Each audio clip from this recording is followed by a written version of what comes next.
সকল ইষ্টপ্রাণ দাদা ও মাকে আমার জয়গুরু।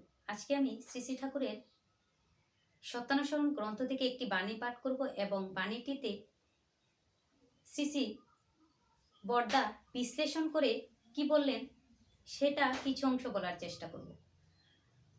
শ্রী শ্রী ঠাকুর বাণীটিতে বললেন, তোমার বন্ধু যদি অসৎ হয় তাকে ত্যাগ করো না, বরং প্রয়োজন হলে তার সঙ্গ বন্ধ করো, কিন্তু অন্তরে শ্রদ্ধাভাব রেখে বিপদে আপদে কায় মনোবেগকে সাহায্য করো, আর অনুতপ্ত হলে আলিঙ্গন করো।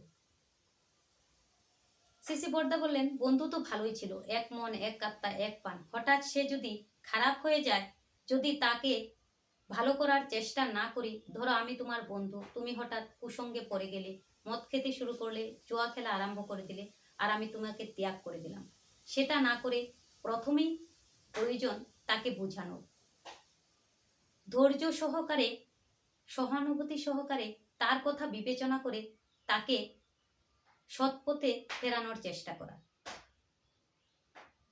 প্রয়োজন হলে তার সঙ্গ বন্ধ করে দিতে হবে, কিন্তু বিপদে আপদে কায় মনোবেগকে সর্বতোভাবে তার মঙ্গলের চেষ্টা করতে হবে।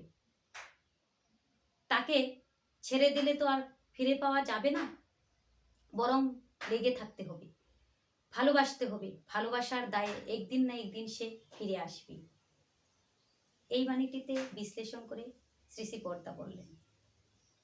সকলেরই মঙ্গল কামনা করি ঠাকুরের চরণে। ভালো থাকুন, সুস্থ থাকুন, জয় গুরু।